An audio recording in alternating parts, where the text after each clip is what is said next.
And we have great technology, and we have all these amazing things that we do that affect our daily lives, which is fantastic. But that doesn't keep people in an organization. What keeps you here is how you're treated and the people that you work around. Within our employee resource network, we have got a number of ERNs, or ERGs as they're called out there, that has been instrumental in not only helping to advance people within Trimble, but also helping us with recruiting. It's so funny. I was having a conversation recently about kind of the old adage, like, bring your whole self to work. And we were joking, I'm like, no one wants to see my whole self. Like, I don't want to bring my whole self to work. There are parts of my life, like, I don't want to come to work and be a mom. I want to come to work and get the project done or get the hire in. And so I think that's piggybacking off what David said, having these opportunities for people to bring the part of themselves to work that they want. So we want people to have that place to come and work and have a sense of belonging.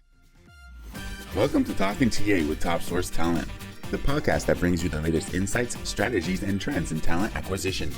Hosted by Denise Chaffin, president of Top Source Talent with over 30 years of experience in the industry. This podcast features top industry experts, HR professionals, recruiters, and talent acquisition leaders who will share their experiences and knowledge on how to attract and retain top talent. With topics ranging from employer branding to candidate experience, and from diversity, equity, and inclusion to the latest technologies and tools used in talent acquisition, Talking TA with Top Source Talent offers practical tips and advice that you can use to improve your recruitment processes and succeed in today's competitive job market. Whether you're a hiring manager, recruiter, or just interested in the world of talent acquisition, this podcast is for you. Join Denise and her guests as they explore the exciting and dynamic world of talent acquisition, only on Talking TA with Top Source Talent. Hi, everyone. I'm Denise Chaffin, president of Top Source Talent, and I have with me today my guests from Trimble Corporation, Lisa Karas-King and David Mellor. Lisa and I have worked together for years, and she went over to Trimble a couple of years ago, and I was fascinated with their company and the technology. Trimble is in industrial technology, which I find fascinating. We hear a lot about technology in the semiconductor, automotive, healthcare, consumer electronics industries, but we don't hear a lot about the industrial technology that Trimble is involved with, like agriculture, construction, government, natural resources, utilities, transportation, all those different areas. So I'm excited to speak with both David and Lisa, and I'm going to turn it over to both of you. Lisa, if you want to get started, introduce yourself and tell us a little bit about your role at Trimble, and then we can move to David. Yeah, thanks, Denise, and thanks for having us. So my name is Lisa Karas-King. I've been recruiting for about 20 plus years or so, and as you mentioned, just joined Trimble about 2 years ago and feel like it's a very unique and special place. When I first joined and was interviewing here, I was told that Trimble is the best kept secret, and I absolutely agree with that. I am based here in beautiful Colorado, looking at the mountains right now, and excited to take part in this conversation. Oh, thank you. And David, you've been with Trimble a long time, so give us a little background. Yeah, definitely. I have a little bit of the same path here as Lisa. It looks like combined recruiting background together is probably close to 50 years. So we've got plenty of experience, about years of experience here. I've been with Trimble, it'll be 8.5 years I've been with the company. And like Lisa said, when I came on board here eight plus years ago, I never heard of Trimble, but quickly realized, again, as Lisa said, that it's a very special place to work. Very nice. Very nice. Well, one of the things that we wanted to discuss today, because Trimble is a special place to work, is we want to discuss the company culture of Trimble and how it's progressed over the years. One of the things that I noted was that Trimble is a company that was started about 45 years ago in 1978. So I'm interested to know about the company culture, how it's progressed over the years, and also internal mobility and employee retention was another part of our discussion that we were going to have today, or that we're going to have today. So if we want to go ahead and kick things off, one of the conversations we had early on was regarding some of Trimble's internal gig assignments, if you would. And how those assignments work, who can participate, and what are the benefits to this type of program versus full-time hiring. And Lisa, why don't you get us started on that?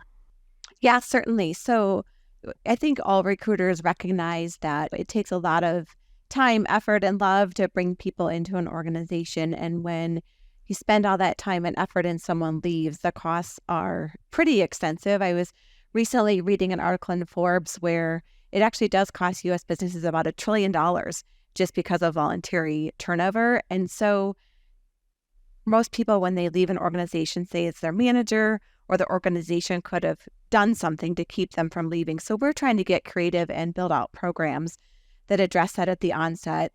And one of those is pretty unique. It's our gig program. It's pretty unusual and pretty special to Trimble, although I do have to say I did have this opportunity at my last organization as well. And there we called it a stretch assignment.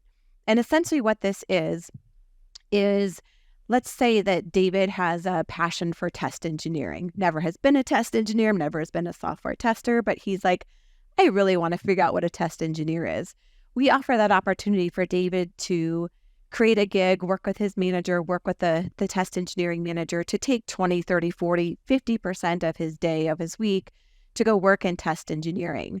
And so this gives David the chance to be like, wow, I really love test engineering and I can bridge my time between doing this and my normal recruiting job, or I really hate test engineering. I never want to do it again, but I feel so much more informed now as I look to recruit test engineers. So it's really been something unique. In fact, right before walking into this call, I was having a conversation with someone that had left their recruiting job and is working on operations, and it was due to come to an end this week. And she just told me that she's going to keep doing both. She's going to still continue to straddle both recruiting and operations for the indefinite future. And she just said it's been so amazing to get a chance to learn what goes on from a business perspective, from an operations perspective, what's going on, how does that affect what I do every day as a recruiter. And then selfishly, at my last organization, I did have the opportunity to participate in a gig as well, where I was spending 50% of my time working in engineering myself in program management. And at the end of my 6 months, they actually offered me a full-time job. So I left my recruiting job at my organization and I went and worked in program management. I still am laughing when they called to make me the offer because I am not an engineer. I am not a program manager, but they offered me the opportunity to shift and leave HR and go work in program management. And again, it's taught me so many different skills and an opportunity that I don't think I could get elsewhere. Okay, so David, what are your thoughts on the gig programs with Trimble? Yeah, again, kind of bouncing off what Lisa was talking about here, it really is that ability for our employees to pursue passions that they think they might have, areas that are of interest to them. But really, it can help to keep our cost of contractors down when we can train someone internally to do a different skill set. It helps with us when it comes to internal mobility. Again, providing a path for someone to advance their career or change their career within Trimble, and really help to build that trust that we as an organization value you. We want you to grow with Trimble. We want you to grow your career with Trimble. And so it's just a real exciting program that people can dip their toe, so to speak, in another part of the organization.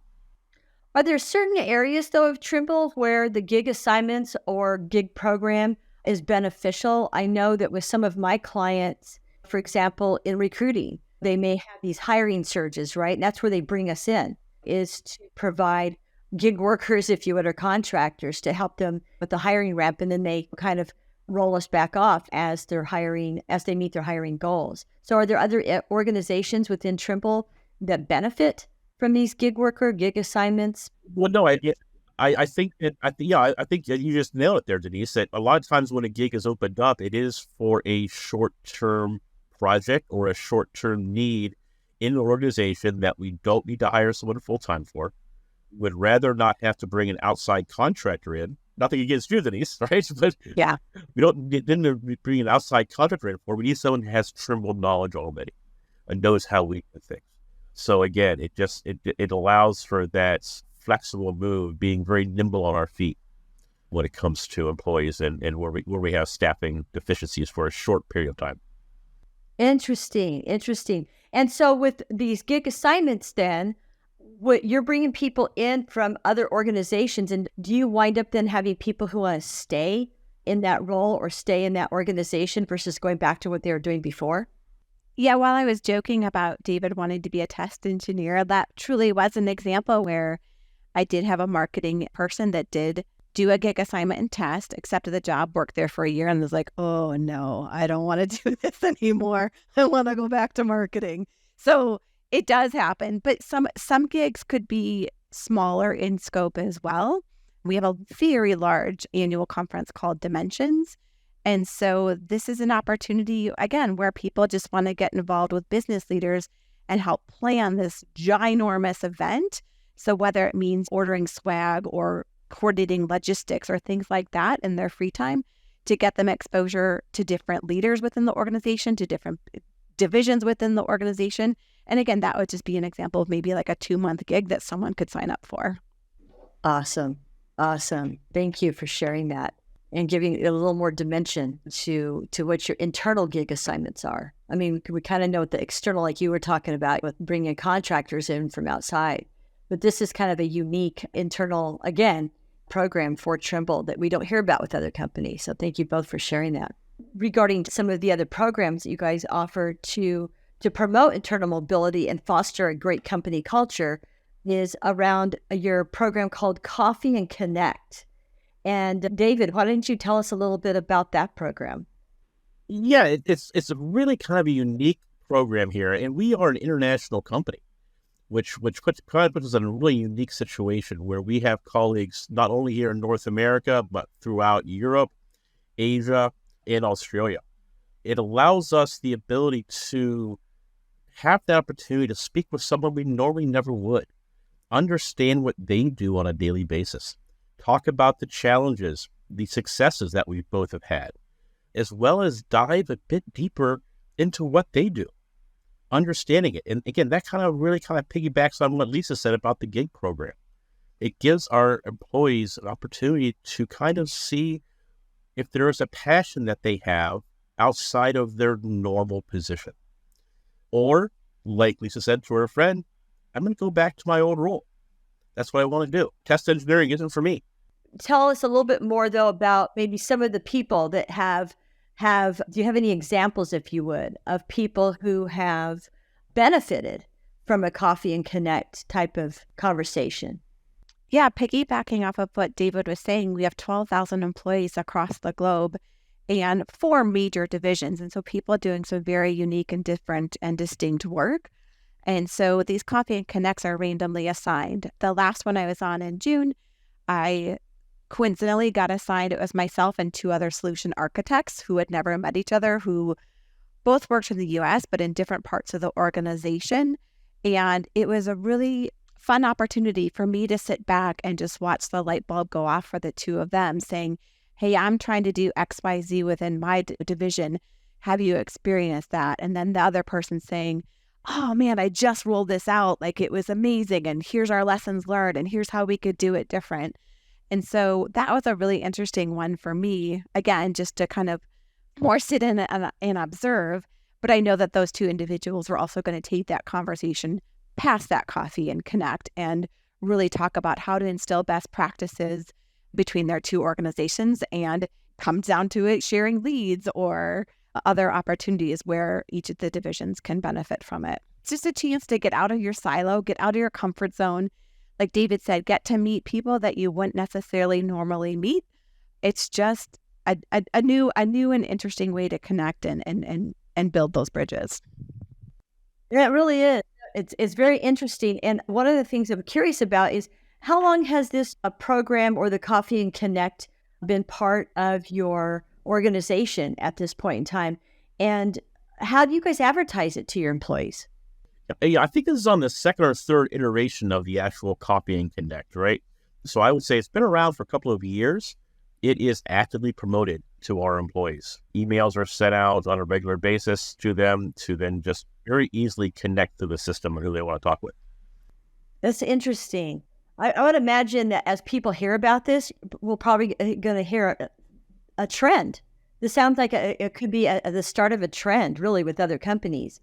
And what do you see, since this is, like you said, the second or third iteration of this particular program, what type of increase do you see in people doing the Coffee and Connect versus when you first started the program?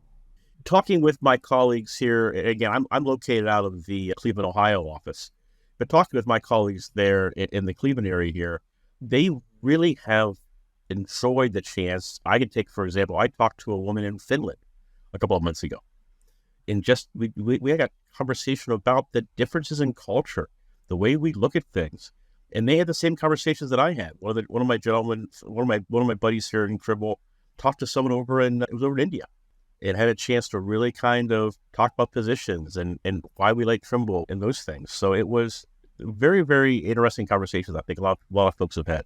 And how do you have these conversations? Over Zoom? Yeah, well, we use Google Meet. Oh, Google. But it's a Zoom. Okay. Yep.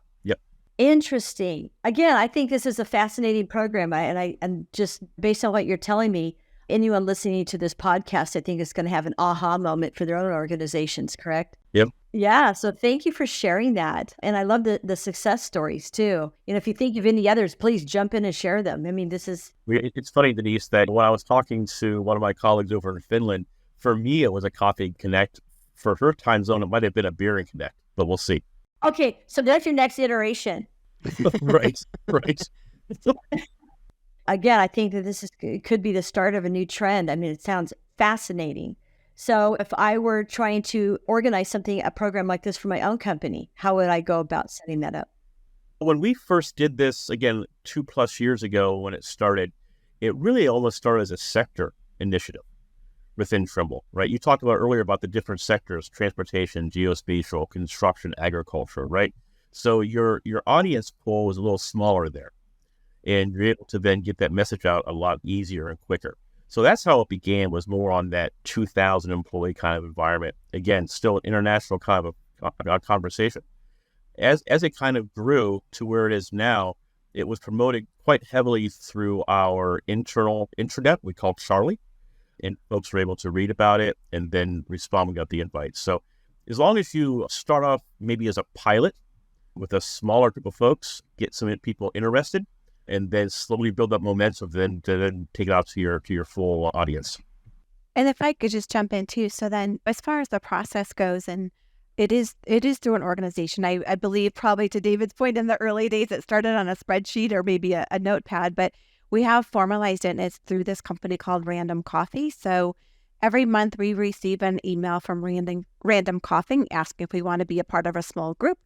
If we do accept, we're randomly matched with 1 to 3 other individuals based on our matching criteria. And then it's the work of the first person on the list to set up the meeting. We set up 15 to 30-minute chats, and we can talk about any topic whatsoever. One lady actually gave me a tour of her hobby farm, and I got to see her chickens and everything like that while she was working. And we really believe that having a culture where you can fully be yourself, where you can feel like you belong to that greater Trimble community, is really important to us. With so much of our workforce being dispersed and throughout the country, throughout the world, it's really important for us to nurture those connections and make sure that we grow the company culture from that point. I know I've heard through other conversations that a lot of organizations are asking employees to come back to work, and we're not at that point yet, right? We found a way to make it work with a remote workforce. So with that comes the challenge then too of how do we continue to build and sustain that culture? And this is just one of the pillars that helps us do so. Oh, that's amazing. That's amazing. I love the fact too, because so many especially in high tech, so many of the companies that we work for or that are part of our culture, our American culture now, right, are global. I mean, there are offices in other regions, other countries, and we're just scattered all over. I mean, just the tech community has become a global industry. So what's really kind of cool about this too is personally, when I've worked with people, for example, in Asia, and I have learned from them how they're doing recruiting and hiring and whatnot, that type of thing. But that's kind of as far as it goes, right? I mean, what you are learning from the people in your other regions are how they live and personal stories. And like you said, cultural stories about their countries and about where they live. So you guys are taking this to such a much higher level. It's fascinating. I love it. So thank you for sharing that. And even when you're connecting and you hit on all those very important parts when it comes to meeting your colleagues from across the world. But one of the other interesting things, especially when you're on project teams or on these coffee and talks with someone, again, from, let's say, Europe, they look at things from a business standpoint different than we do. Right. And so to have those real in-depth conversations of, well, why are you thinking this way? Right. Right? Why are you approaching it from a business standpoint this way? It just really helps to continue to stretch our minds on how to solve problems, as well as continue to connect with our colleagues. Wow, that's fascinating. I remember a conversation I had with a hiring manager in Germany one time, and he had gone on vacation. And when he returned about 2 weeks later, he said that his U.S. team was angry at him because he had turned off his cell phone. He said, but here in Germany, we turn off our cell phones when we go on vacation. We don't take our work cell phones with us. So based on what you're saying, yes, business practices are different in different countries. So, that's fascinating. I love it. Great topic and great program, especially for, like you said, it's not just about building internal mobility or employee retention. I mean, this is really a way to connect all of your employees from region to region and country to country and learn so much more than just hiring practices or even business practices like what you were just mentioning. So thank you for sharing that. Another program you guys had mentioned too in one of our earlier conversations were some of your mentoring programs to promote internal mobility and what these programs look like and include at Trimble. So you had mentioned something the other day regarding promoting internal mobility. So if you could go ahead and share with us some of your experience around that. Yeah, and I think the one thing that ties all of the things that we're talking about together right now is the feeling I got throughout my interview process here. And since I have joined, and David can probably agree since he's been here a lot longer than I have, is just the authentic and genuine conversations. And so when we say Trimble's a special place, I think when I've thought about it, I think that's what it comes down to. It is truly authentic and genuine. You can have a conversation with facilities, you can have a conversation with your VP, the CEO, whatever the case may be, and it's just like you're talking to a friend. So I think that's one thing that certainly helps kind of bridge all these different programs. It is just real conversations. It's not corporate speak. It's not bullet points that you can speak to. It's real conversations. And so another one of the pillars that we're doing is we have launched a formal mentoring program. We ran the pilot last year just to get our bearings as far as this new software program that we had introduced called Cooper, spelled with a Q. And the program, again, kind of took it away from the scratch paper, from the spreadsheets, and has formalized the program wherein you fill out a pretty extensive skills assessment, or where you want to go, or what your strengths are, where you want to learn. And based on that, it matches you globally with a mentor or a mentee across the organization. So this is an opportunity, again, to have that one-on-one time with someone outside of your team, outside of sometimes your division, where you can have those conversations in a safe place. When we ran the pilot, my mentor was actually a finance director based in Germany, which, again, finance and HR, I actually appreciated that he wasn't in HR, but I did appreciate that he understood from a global operations, finance, HR, legal. We kind of run in the same circles.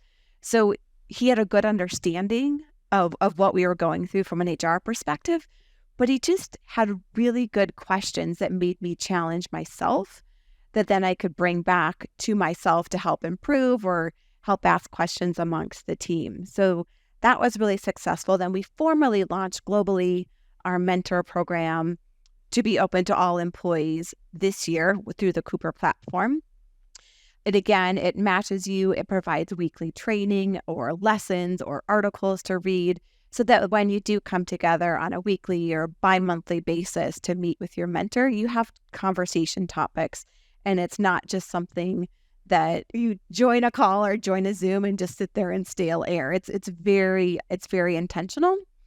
And then we're also starting to look at taking this to the next level. And it's how do we now take this mentorship program specifically with our ERNs, or some companies call them ERGs, our employee resource groups. So we've got a heavy ERN population within our organization. So how do we ensure that women are getting matched with women if they want to be matched with women, or neurodiverse people are being matched with neurodiverse people? So again, it was great to run the pilot last year. This year, running it at full capacity, and now starting to look at how we can enhance it even more.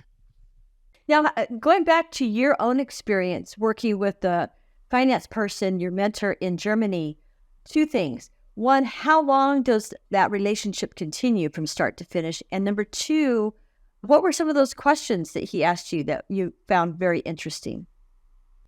So since that was a part of the pilot, it was just a 6-month relationship. Certainly, I could probably reach out to him today and he would always be willing. He's just a very, very thoughtful person. But conversations were dealing with a difficult coworker, dealing with a project that I didn't know how to get over the hump, and could he help me, and what suggestions did he have? At the time, I was really focused on how do I advance my career? Like, I love recruiting.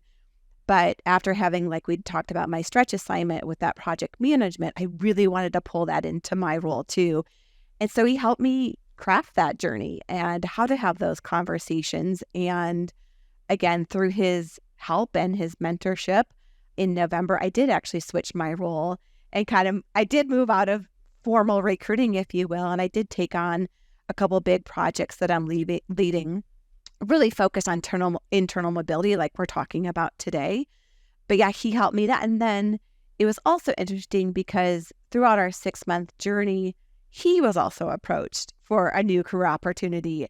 And so maybe it's coincidence, maybe it's Trimble, but it was just very interesting to me that within that 6-month period, we both had goals of where we wanted to go with our career, and we both achieved those. That's amazing. Now, what about a normal mentorship program? Is it about 6 months, or do they extend longer now? Yeah, so we haven't put timeframes on it. We want it to be employee-led or mentee-led. It could be something like me trying to find a new career, or it could just be working through a project. So we've even explored within some of the ERNs having more informal, like drop-in sessions, if you will, like having a list of experienced people that if I have a question about how to run data, I would have someone within the ERN I could go to and just have a quick one-on-one and say, I need help with this. But yeah, the more formal program is really left to be at the mentees, at them driving the program. Wow, that's really great.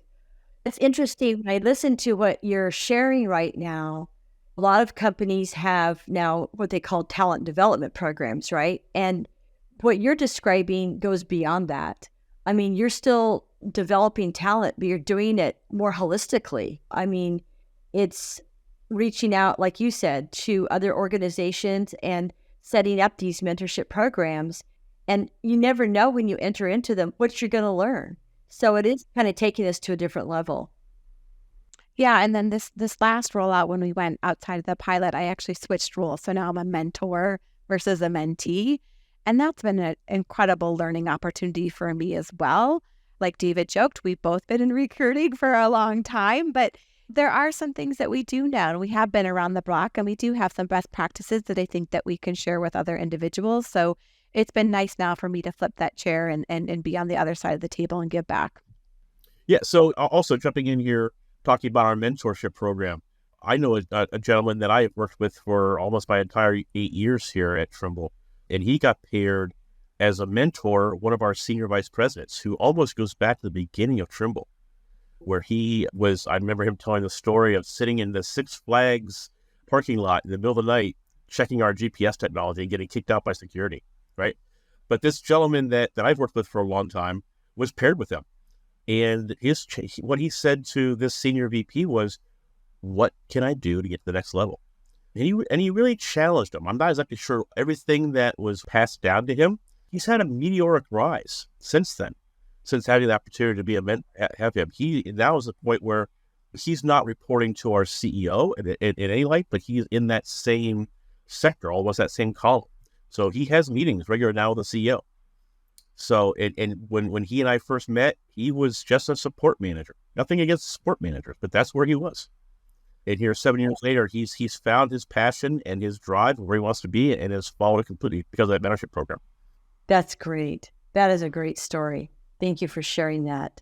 And again, too, going back to what you were both talking about with your employee resource networks, or ERGs, as some companies call them, employee resource groups.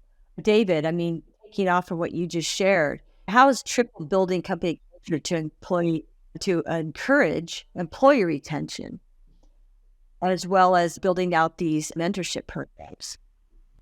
Sure. And Lisa and I that question gets asked us all the time when we're interviewing candidates or we're screening candidates. What sets Trimble apart, right? And we've said it a million times here that we're lucky and blessed to work here.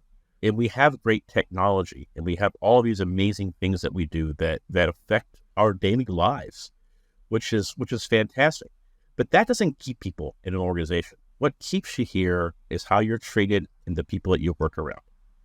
And it is something that we live and breathe here at Trimble. Within our employee resource network, we have got a number of ERNs, or ERGs as they're called out there. Our Black Professionals Network, a very large group that has been instrumental in not only helping to advance people within Trimble, but also helping us with recruiting, going to events with us, to the National Society of Black Engineers, helping us recruit into historically Black colleges and universities, HBCUs. Just an amazing, amazing group. We have a very, very strong, very, very active group in the LGBTQ plus arena. We just finished up some amazing things within Pride Month at Trimble here. We have a neurodiverse ERN, which I'm not sure every company has that, but really being able to tap into that neurodiverse talent. What is neurodiverse? So the way you can look at that is Asperger's, autism. Okay. Individuals that have that challenge in front of them. But amazingly, and I'm sure anyone who has Asperger's or autism will understand, a lot of these folks are brilliant, and they just look at the world a different way, and are amazing, amazing voice. And so that has been a very, very exceptional ERN for us. But like I said, it comes down to the people of Trimble and the way we treat each other and the way that we help to advance each other, to help each other, and to be quite honest, when we fall, help each other up.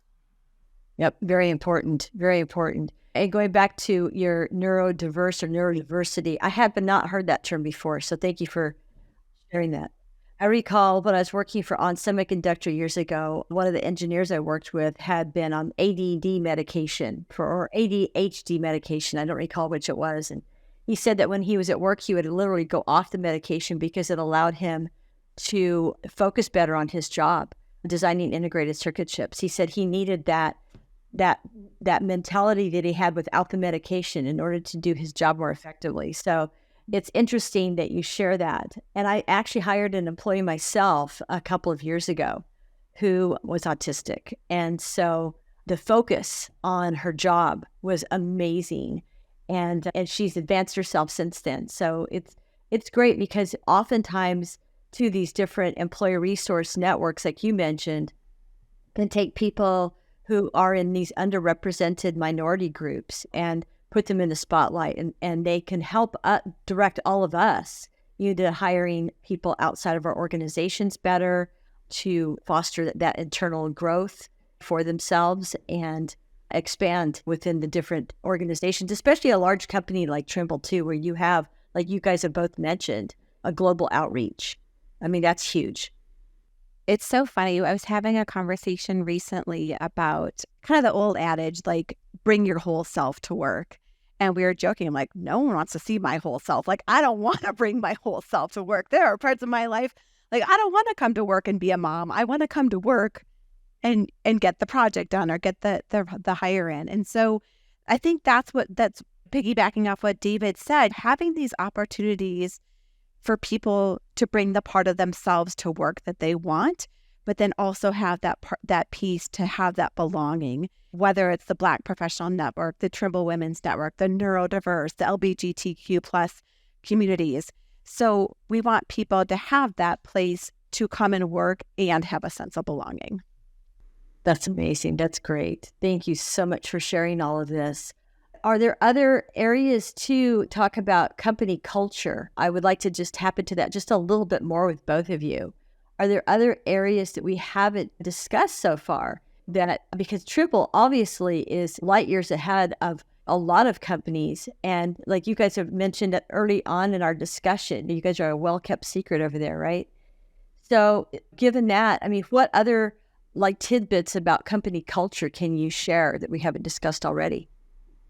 I think one that we just learned about this morning, and David, I don't know, maybe you can help add in some details, but I just learned about that this morning, is I think every recruiter or every PX or HR business partners, struggles with that whole continuum. We hire someone, we want to grow them, we want to retain them, we want to have succession planning, that whole continuum, those conversations that we have every day. And so we put a focus and hired a couple individuals to specifically focus on early career talent. And so they just launched a new pilot initiative where they had 15 cohorts start last week. And it's going to be 15 individuals that have all graduated college within the last year and are going to be starting in entry-level jobs and work through this cohort together through the organization. So that's not something I had heard about in other organizations. And again, it gives these early career talent individuals an opportunity not only to get an amazing job, but to share their experiences and have learnings along the way with this group of 15 that they'll get to know really well. Are they going to be working inside the same organization or same business units together? They're in the same division, but all different jobs. Oh, that's amazing. Now, are they going to be meeting then on an occasional basis then to share what they're learning? And so they're going to be kind of like almost an alumni group together? Yeah, just like we look at hiring interns, it's just going to be kind of a early career cohort that we're hiring. And if David and I had our way, we would never have to recruit, right? Because we would hire an intern, they would get converted to a full-time employee. And then when a senior level person leaves, then that other early career then gets promoted and we'd have all that succession planning. So this is, again, just one key piece to how do we help attract that early career talent and how do we help keep them? And how does that help with the greater goal of succession planning? Yeah. And again, building that culture, that company culture then for the people coming in as new employees or interns. Yeah, and as we talked about early career as well as, obviously retaining employees, you have to give these early career employees a clear path on where their career can take them, what they want to focus on, what they want to become. I know as a talent advisor with Trimble, when I have a manager come to me with a new position, one of the first questions I ask that manager before we get into all the nuts and bolts of the position is, who can do this job internally? And the answer may be, no, we don't have anybody internally. The answer might be, yes, I have someone identified or I know somebody. But the answer of I don't know is not acceptable. Yeah. Because then we're not digging enough, right? We need to have that conversation a little more in depth. We may have those folks that are early career that are ready to make that jump. We may have someone that is that mid-level employee ready to take that lead role that they don't know about, right? And so that, again, it helps to build that internal mobility sense of urgency and to take our top performers and to keep them engaged and moving forward in the organization. So how do you, going back to your question though, to your hiring manager, if he says we don't have anybody internally who fits this role, we need to look for an external resource, how do you search internally to see who may be qualified? So that's where my role kind of changed in November, where we ran a pilot. We called it the Change Ready Pilot. So as you know, most organizations do their talent reviews, so you do know who that top talent is. But I think where a lot of organizations fall short is what then? So you've got this talent, and then what do you do with it? Maybe you talk about it in talent review and nothing else ever happens, unfortunately. So the pilot we ran back in December, we took this list of change-ready as we call them, change-ready employees, and put a real focus to have white-gloved treatment for these individuals. So when we got a hot job or we got a certain software engineer that we knew was going to be tough to fill, or we had a hiring manager, to David's point, that says, I only want to hire internal, we could then reference this list of change-ready employees and have individual conversations like, hey, David, are you interested in this role? I noticed that you are looking to expand your career. This may not be in your path, but it's a little bit different. And so it really allowed me the opportunity to get to know a lot of internal employees and have those conversations with them. Additionally, when it came to some of these roles, we only did post internally because we just wanted to focus on that internal talent. And so in some cases, we'd have 4 applicants for one role. But it was so amazing to have conversations with each of those 4 individuals internally, certainly to offer the job to one of them, but to then to have the conversation afterwards with the 3 that didn't get the job to say, I'm here for you. Like, I want to help you grow your career. If you have questions in the future, you want me to review your resume, if you want me to do interview prep with you. And each time I had a conversation with people that we were offering this white glove treatment to our employees, they were like, you have got to be kidding me. Like, no company offers that to someone else, where you're telling me I didn't get the job, but you're going to help me like to find my next opportunity. It's kind of unheard of and really unique to what we're doing. That's interesting. Going back, though, in my own career working as an on-site recruiter, I can remember, though, times when people would want to transfer out for a new role, but they had to spend X amount of time working for their current organization, if you would, or business unit, like 6 months or a year before they would be eligible to transfer out. So how does Trimble look at that then? And what's the company policy around that? Yeah, that is the general rule, is a year, but there are certainly exceptions from time to time. But as a general rule, it's 1 year in your current role. Okay, interesting. And so if you did want to bring somebody out, though, who was a potential for a position, you didn't want to have to bring somebody from the outside, what's the process you have to go through them? Do you need to get permission then from that current business unit they're working for? And what is the attitude around that typically? I can definitely speak to that, Denise. And this has changed again throughout my 8 years with Trimble. It used to be an environment where you had to get permission from your manager to interview for a new position, which definitely caused friction between that internal employee and their manager. If they wanted, if that manager felt that they were a sort of valued person, that they could lose them, they could block them, right? And say you can't go, right?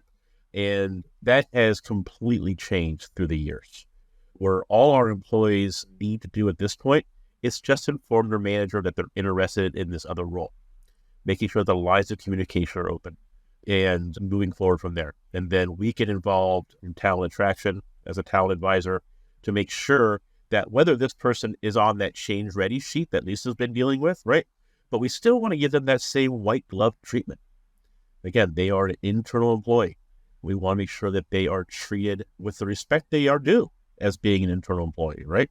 And make sure that we are hopefully at minimum getting them an interview with the hiring manager. If we cannot, we need to have a very solid reason why we're not. Maybe it's a complete career change, right? Right. But even as Lisa spoke earlier, when you have an internal employee that does not get the job, a lot of times in a lot of companies, you never know why. Right. And not only do we as the talent team want to make sure that we are letting them know that that role was not for them, they did not get it, but we also ask the hiring manager to provide them, not us, provide the employee where they fell short, what they did well, where they fell short, what they can do to grow. So it helps them, again, as they continue their career growth within Trimble. So there's like a total shift then in mentality then around this. Yep. Compared to what you were talking about, David, years ago. For a lot of us who've been recruiting for years and just the stigma, if you would, if you're an employee and you're asking your manager, hey, I'm interested in this other position, I'm going to interview for it, just the treatment that you might get, or maybe that manager might have an adverse reaction to your inquiry on another position or another department, right? So you guys have shifted the mentality around this considerably. Very much so, Denise. I remember a distinct time, again, this is 7+ years ago, where I was having a conversation with a colleague about a role I was looking to fill, that I'm like, you know what? From my time knowing you and watching you work, I think you might be good at this. Yeah. Right? And about 45 minutes later, I had a director in my office screaming at me for trying to poach his employee. Right. Right? Right. That would not happen now. And again, I was very professional with the director and said, hey, my job is to find talent in this organization, whether that's internal or external. That's my job. And we got past it, and he and I are now buddies now. We're friends now, right? But that was a mindset back then, that don't try to take my good employees. Yeah, exactly. No, and that's why I thought it was worth a conversation, because it's a great program, but there's the two sides to every coin, right? So yeah, this is interesting information. And again, you guys have completely shifted the way that people look at this. Instead of it being, you're poaching my employees, you're giving them the opportunity then to, hey, you're giving my employee then an opportunity to step up and stay with the company and grow his or her career. Lisa and I were talking about this earlier today. I believe, what is it, Lisa? Is it the normal attrition rate out there is about 17% among companies? Is that the normal rate that's out there? I've even heard higher, but yeah, 17 is probably the average, yeah. And we're right around 9%. Wow. Right? Wow. That's amazing. So you're about half. Oh, yeah. And that's, again, just by building the culture of focusing on internal mobility, making sure that we're getting those folks into the mix. So what percentage of hires do you guys have that are external versus moving people around annually? Do you know that number? Off the top of my head, I think internal is in the mid to high 30s. Is that about where it is, Lisa? That sounds right. Sounds about right. Wow. But Denise, that's not including interns that we convert to full time. That's not including that. Sure. Yeah, we just had a huge win that we celebrated, where our India team celebrated converting 100 interns to full time. Like, that doesn't happen everywhere. Yep. For what types of positions? A lot of engineering, but really runs the gamut. Okay. Amazing. And those are interns that are in India, going to school in India. Okay. Correct. Interesting. Wow. This is an amazing discussion. I hope that we can have a follow-on conversation about other aspects of Trimble, because you guys are working for a very progressive company, obviously, but it's not a new company. That's another thing I think that makes Trimble so interesting, is the fact that this is a company that's 45 years old. And so you guys have really jumped ahead as a technology company. And this is an amazing conversation, amazing company that you guys are working for. And I want to thank both of you so much for joining me on this podcast. And I hope that we can have follow-on conversations. Thanks, Denise. All right. Yeah, thank you very much. Appreciate it. Oh, all right. Thank you for tuning in to this episode of Talking TA with Top Source Talent. We hope you found this discussion insightful and informative. As a reminder, our goal is to provide you with the latest insights, tips, and strategies to help you excel as a talent acquisition professional. Whether you're a seasoned recruiter or just starting out, our goal is to provide you with the practical advice that you can apply in your day-to-day work. If you enjoyed this episode, please consider subscribing to our YouTube page so that you can be notified when new episodes are released. And if you have any feedback or suggestions for future episodes, we'd love to hear from you. Thank you again for listening. We look forward to sharing more valuable insights with you in the future.